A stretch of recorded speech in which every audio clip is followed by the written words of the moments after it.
आज हम लक्ष्मी आरती की बात करेंगे। सामान्यतः हम लोग सवेरे 6 बजे उठ जाते हैं और रात को 10-11 बजे सोते हैं, करीब 16 घंटे जगते हैं। एक ये छोटा सा मोबाइल ले लें और इसमें हर आधा घंटे पर अलार्म लगा दें। मैंने लगा रखे हैं, तो इस तरह से करीब 34 अलार्म लग जाएंगे। अगर 6 बजे से रात को 11 बजे तक लगाए तो 17 घंटे में 34 अलार्म लग जाएंगे।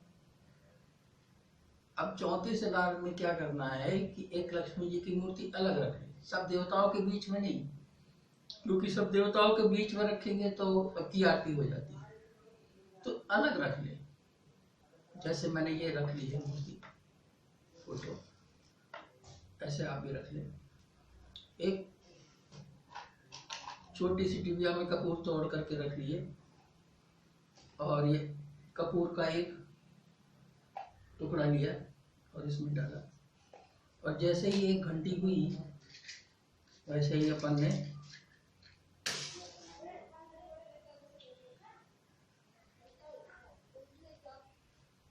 लक्ष्मी नमः महालक्ष्मी नमः, लक्ष्मी नमः महालक्ष्मी नमः, लक्ष्मी नमः महालक्ष्मी नमः, लक्ष्मी नमः महालक्ष्मी नमः, लक्ष्मी नमः महालक्ष्मी नमः, लक्ष्मी नमः महालक्ष्मी।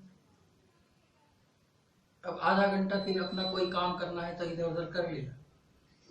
आधा घंटे बाद फिर आपका अलार्म बजेगा, जैसे ही अलार्म बजे फिर एक टुकड़ा इसमें से लिया छोटा सा और इसमें डाल दिया। लक्ष्मी नमः महालक्ष्मी नमः, लक्ष्मी नमः महालक्ष्मी नमः, लक्ष्मी नमः महालक्ष्मी नमः, लक्ष्मी नमः महालक्ष्मी नमः, लक्ष्मी नमः महालक्ष्मी नमः। 4-5 बार केवल नाम का उच्चारण करिए। पूरी लक्ष्मी जी की आरती करने की आवश्यकता नहीं है, कलयुग केवल नाम आ रहा। तो महालक्ष्मी नमः महालक्ष्मी नमः ऐसे 4 बार 5 बार जितना भी हो सके 10-20 सेकंड करेंगे, फिर उसको रख दें। फिर उस बीच में अपना जब चाहे तो जब कर सकते हैं, और कुछ घर का काम करना चाहे तो कर सकते हैं घर का काम। फिर घर का काम करते करते बीच में फिर अलार्म बजेगा इसमें, मान लिया 7:30 बजा तो 7:30 बजे फिर उठे, फिर अपना जो है ये टुकड़ा लिया इसमें से और इसमें डाला और लक्ष्मी नमः महालक्ष्मी नमः, लक्ष्मी नमः महालक्ष्मी नमः, लक्ष्मी नमः महालक्ष्मी नमः, लक्ष्मी नमः महालक्ष्मी नमः, लक्ष्मी नमः महालक्ष्मी नमः, लक्ष्मी नमः महालक्ष्मी। तो इस तरह से दिन में करीब 34 आरती हो जाएगी। हम लोग सामान्यतः ये समझते हैं कि लक्ष्मी सिद्धि के लिए बहुत आडंबर चाहिए। किसी भी देवता को प्रसन्न करने के लिए कोई आडंबर नहीं चाहिए, प्रेम और भावना ही प्रकट करने के लिए काफी होती है। लेकिन एक बात का ध्यान रखना चाहिए, जो हमें लक्ष्मी सिद्धि नहीं होने के का मूल कारण है कि जब हम लक्ष्मी की सिद्धि करेंगे तो उस समय अन्य देवताओं से अलग लक्ष्मी जी को रखेंगे। अगर सब देवताओं के बीच में कोई बैठा होता है, जैसे बड़े बड़े नेता बैठे हैं, और उसमें आप कोई काम लेके जाओ तो वो कहेंगे घर पे आओ, यहाँ क्या काम करना है। उसी तरह से जब हम लक्ष्मी जी से अकेले में मिलते हैं तो वो जो है आपके धन की आवश्यकताओं को पूरी कर सकती है। देखिए, अगर सबके सामने वो कहेंगे, सब देवताओं का उनका जो है एक सभा लगी हुई है, आपने अपने घर में सब देवताओं की एक सभा लगा रखी है, तो सभा में कोई काम नहीं होता है। सभा में तो आप सबको सुनिए, सबकी आरती कर लीजिए, सबकी प्रशंसा करिए और फिर चले जाइए।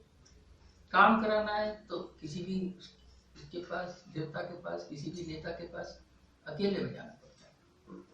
इसी तरह से लक्ष्मी जी के अलग मूर्ति रख करके उसको जो है आरती कर सकते हैं। जो घर गृहस्थी लोग हैं वो बेडरूम में लक्ष्मी जी को रख सकते हैं, और देवताओं को बेडरूम में नहीं रखा जा सकता। लेकिन लक्ष्मी जी को बेडरूम में इसलिए रखा जा सकता है कि लक्ष्मी धन की भी देवी है और कामाक्षी काम रूपणी भी है, काम की भी देवी है। और धन और काम दोनों जो है बेडरूम में ही रखा जाता है। जो धन रखने की अलमारी होती है वो ज्यादातर बेडरूम में होती है। तो इसलिए लक्ष्मी जी की जो आरती है, छोटी सी एक मूर्ति रखी और हर 34 बार आरती कर लिया, तो उससे वो जो अपने धन की अलमारी है वो सराबोर हो जाएगी, भर जाएगी धीरे धीरे। तो उस लक्ष्मी का धन से संबंध जुड़ जाएगा। अभी हम क्या सोचते हैं, अपने बेडरूम में तो धन रख दिया और लक्ष्मी जी को पूजा रूम में रख दिया, तो दोनों में कोई संबंध नहीं रह जाता। तो जब हम बेडरूम में लक्ष्मी जी को रख देंगे तो संबंध जुड़ जाएगा। लेकिन बेडरूम में केवल लक्ष्मी जी को रख सकते हैं, दूसरे देवताओं को नहीं रख सकते। इससे ये भी होगा कि लक्ष्मी जी सब देवताओं से अलग आपके बेडरूम में विराजमान हो जाएंगी, तो आपको धन संबंधी और काम संबंधी सभी चीजों में जो है सुख शांति प्राप्त होगी। तो ये तो हुआ कि लक्ष्मी आरती। कल हमने कई और विधान भी बताए थे, इनमें से कोई एक कर सकते हैं या सब कर सकते हैं, जैसे श्रद्धा हो। जैसे ये 34 बार आरती किया, बीच बीच में जब कभी समय मिले तो जब भी कर सकते हैं महालक्ष्मी नमः या श्रीम श्रीम श्रीम, ये काफी। जय श्री नमः महालक्ष्मी नमः महा